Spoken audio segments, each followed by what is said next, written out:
Ces derniers jours ont été marqués par l'inquiétude dans de nombreuses régions du monde. Catastrophes naturelles, accidents industriels, conséquences environnementales, tout cela s'est abattu presque simultanément. Une chaleur record aux États-Unis, sans précédent dans toute l'histoire des relevés météorologiques. Une marée noire dans le golfe du Mexique que l'on a tenté de dissimuler. Une explosion sur le plus grand complexe pétrochimique de Russie. Un avion militaire qui a cessé de répondre aux appels radio. Des inondations et des tempêtes sur 3 continents à la fois. Et la mystérieuse station radio russe du jugement dernier. Ces derniers jours, elle a transmis plus de messages codés que pendant toute l'année précédente. Restez jusqu'à la fin de la vidéo. Il y a beaucoup de choses ici qui ne sont pas passées dans les bulletins d'information habituels. Commençons par la chaleur anormale aux États-Unis, que même les anciens ne se rappellent pas avoir connue. Fin mars, sur les stations météorologiques d'Arizona et de Californie, le thermomètre a grimpé jusqu'à 45 degrés. Et ce n'est pas encore juillet ni août. Record absolu pour ce mois dans toute l'histoire des observations en Amérique. La cause, un dôme de chaleur. Une zone de haute pression a recouvert le sud-ouest du pays comme un couvercle. L'air descend, se comprime et se réchauffe. Les nuages ne se forment pas, la chaleur ne se dissipe pas. Ce qui est intéressant en ce moment précis, c'est que, dans ce contexte de chaleur record en mars, les météorologues de l'agence AccuWeather préviennent que la saison des phénomènes météorologiques dangereux de 2026 entre dans sa phase active. La menace la plus grave ne vient pas seulement des tornades, mais avant tout des inondations soudaines et des rafales de vent destructrices. Et pendant que les Américains suffoquaient sous la chaleur, au Mexique se déroulait une toute autre histoire. Discrète, presque invisible, mais aux conséquences énormes. Début mars, au large des côtes de l'État de Veracruz, dans le golfe du Mexique, une marée noire a commencé. Au départ, les autorités évoquaient quelque chose de mineur. Fin mars, on a appris que le pétrole s'était répandu sur plus de 600 km et avait pénétré dans 7 réserves naturelles protégées. La version officielle des autorités mexicaines est la suivante. La source serait un navire non identifié et 2 suintements naturels de pétrole au fond du Golfe. Mais le 31 mars, une coalition de 17 organisations environnementales a publié des images satellites. Selon leurs données, la nappe de pétrole est apparue dès le début février et la source serait un pipeline de la compagnie pétrolière d'État Pemex. Le gouvernement nie tout. L'enquête se poursuit. Entre-temps, les pêcheurs mexicains disent que les marchés sont vides, que les acheteurs ont peur de prendre du poisson et que la pêche est à l'arrêt. Dans l'autre hémisphère, la terre se dérobait littéralement sous les pieds. Le 31 mars, l'Afghanistan dressait un premier bilan d'une offensive climatique de 3 jours. 13 provinces sur 34 subissaient simultanément des inondations, des coulées de boue et des orages. Environ 93 km de routes ont été détruits. La cause, un puissant front atmosphérique de près de 1000 km de large s'étendant de l'Afghanistan à travers tout le Pakistan. De tels systèmes sont appelés ici perturbations occidentales. Ils viennent des mers Méditerranée et Caspienne et apportent habituellement des pluies hivernales. Mais fin mars, ce front était anormalement actif. Plusieurs districts du Pakistan en ont également subi les effets.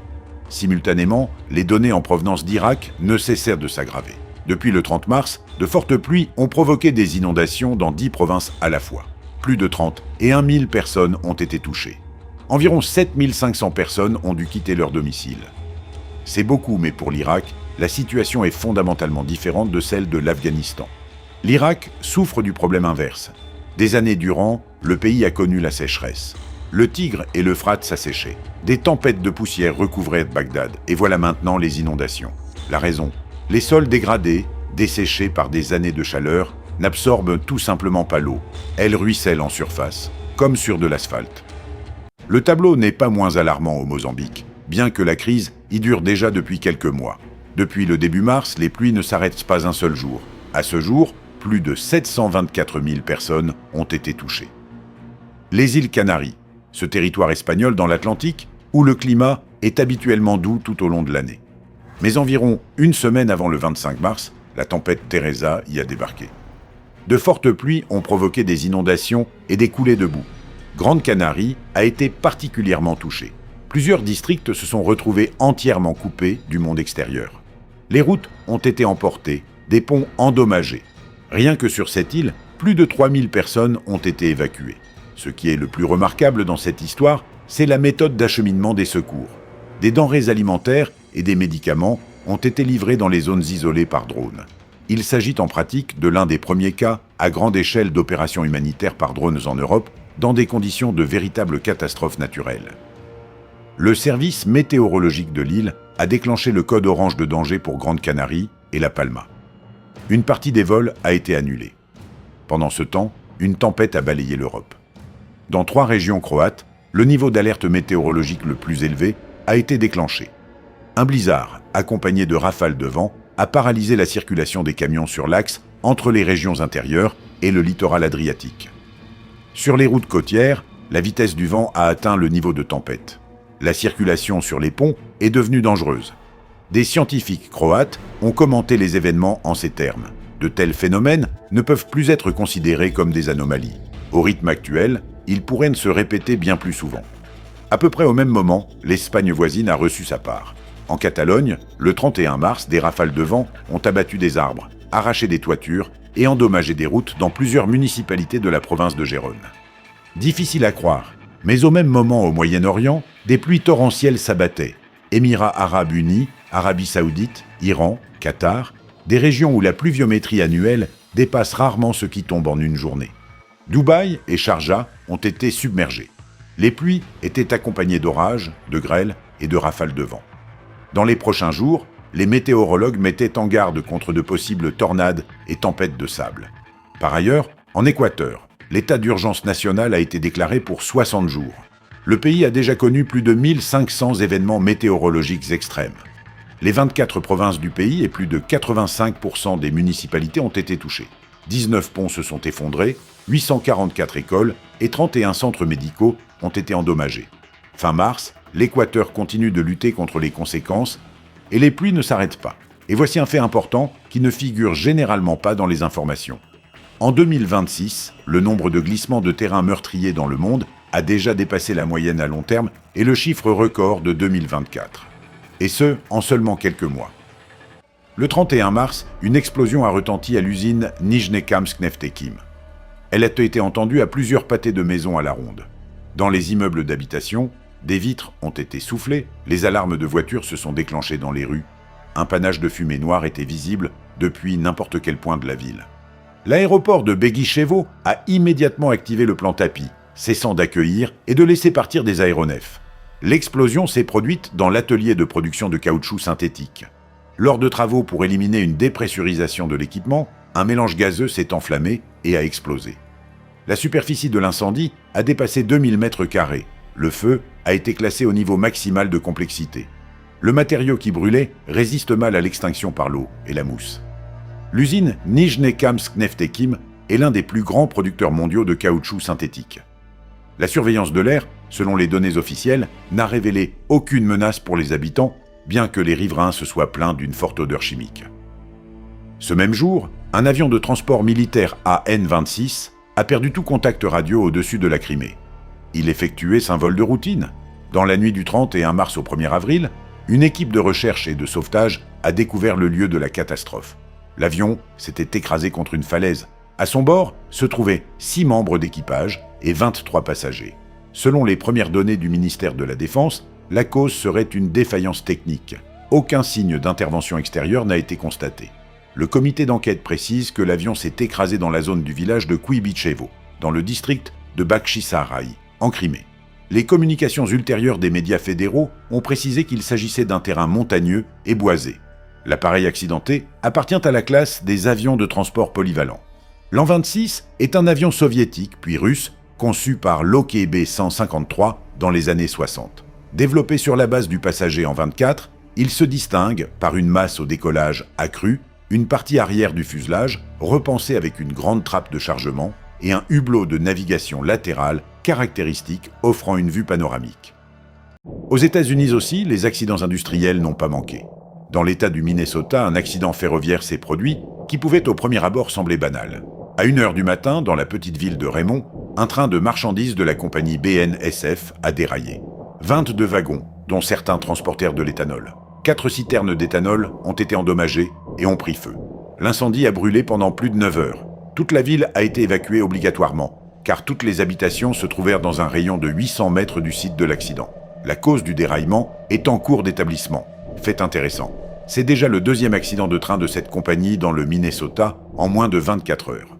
Quelques heures auparavant, dans le Dakota du Nord, 31 wagons du même transporteur avaient également déraillé. Revenons au Daghestan. La situation y se stabilise progressivement, mais les conséquences sont immenses. Si vous avez regardé notre épisode précédent, vous savez, le 28 mars, la République a été frappée par des inondations dévastatrices. Au 2 avril, 760 maisons d'habitation et 950 parcelles privatives étaient encore submergées. En raison des crues, un réservoir dans l'une des localités a dangereusement débordé. Le barrage a pu être renforcé et tenu, faute de quoi les conséquences auraient été incomparablement plus graves. Simultanément au Daghestan, la Tchétchénie voisine a également été frappée. L'état d'urgence y a été déclaré le 29 mars sur tout le territoire de la République. Les pluies ont endommagé 17 ponts, emporté 28 routes, détruit environ 70 maisons dans un seul district. Les communications avec plusieurs localités ont été interrompues à cause de l'effondrement d'un tronçon de route de montagne. Près de 700 personnes ont été mobilisées pour les opérations de nettoyage. Pour les zones montagneuses du Caucase du Nord, les coulées de boue et les glissements de terrain lors de telles pluies sont courants, mais l'ampleur de cet événement ne l'est pas. À l'autre bout de la planète, dans la région de Vanuatu, on enregistrait quelque chose d'entièrement différent. Un tremblement de terre de magnitude 7,3. L'épicentre se situait à 35 km au nord-est de Luganville. La profondeur du foyer était d'environ 116 km. C'est précisément cette profondeur qui a sauvé la mise. Environ 140 000 personnes ont ressenti des vibrations fortes à très fortes. Mais comme le foyer était trop profond, aucune menace de tsunami n'a été générée. Le centre d'alerte au tsunami du Pacifique l'a confirmé. Pas de danger, pas de dégâts importants signalés. Il convient de rappeler ici que Vanuatu est l'un des archipels les plus sismiquement actifs du monde. Il se trouve à la jonction des plaques pacifiques et australiennes, qui convergent à grande vitesse. Les séismes de 6 à 7 degrés y sont donc monnaie courante, mais 7,3 reste sensible. Et un autre fait intéressant, c'est précisément dans cette région qu'un séisme destructeur s'était déjà produit fin 2024, et une partie de Port Vila est encore en cours de reconstruction. Quelques mots sur ce qui se passe en Russie en ce moment. La crue de printemps 2026 était déjà qualifiée par les météorologues dès l'hiver de potentiellement plus grave que les années précédentes. 42 régions du pays et tout le district central sont en zone de risque. Sur la rivière Oka, dans certains tronçons, le niveau de l'eau est prévu plusieurs mètres au-dessus de la normale. Au début avril, dans la région d'Orenbourg, la crue avait déjà commencé. Dans 20 municipalités, des ponts et des routes ont été coupés. Dans le district d'Adamovsk, l'eau a coupé des habitants de leurs maisons. Dans le territoire de Krasnoïarsk, 25 parcelles ont été inondées dans le village de Drokino. Et ce n'est que le début. Un contingent de 3500 sauveteurs et des milliers de véhicules ont déjà été déployés dans le sud de la région. Dans la région de Kemerovo, environ 15 000 personnes se trouvent dans la zone d'inondation potentielle.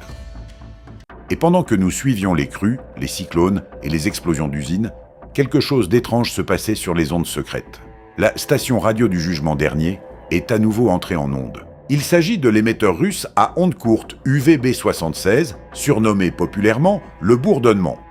Elle fonctionne depuis la fin des années 70, 24 heures sur 24, sans interruption. Toujours la même chose. Un bourdonnement monotone, environ 25 fois par minute.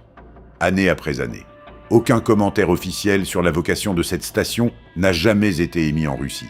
En 2026, rien qu'entre janvier et le 15 mars, la station a transmis 106 messages vocaux, plus que pendant tout le premier trimestre de l'année précédente. Le rythme s'accélère. Parmi les mots de code diffusés figuraient hirondelle, surmaturité, abstraction et dégazeur. Ce dernier désigne un appareil de dégazage ou de décontamination. Pourquoi précisément ce mot? Personne ne le sait. Ces derniers jours, de nouveaux mots sont passés à l'antenne, Srezovac et Guanasliap. Le même jour, un peu plus tôt, un message disait « Cher ». Nous avons déjà réalisé une vidéo avec un bilan détaillé de cette mystérieuse fréquence radio. Vous pouvez retrouver ce contenu sur cette chaîne. Mais ce qu'il est important de comprendre dans le contexte actuel, l'activité de l'UVB76 a historiquement augmenté pendant les périodes de tension géopolitique. Cette recrudescence actuelle coïncide exactement avec une période où plusieurs conflits militaires se déroulent simultanément dans le monde. Coïncidence ou non, personne ne peut le dire. Si vous aimez ce type de sujet, rendez-vous sur notre chaîne YouTube où vous trouverez d'autres vidéos sur les catastrophes et les divers cataclysmes naturels.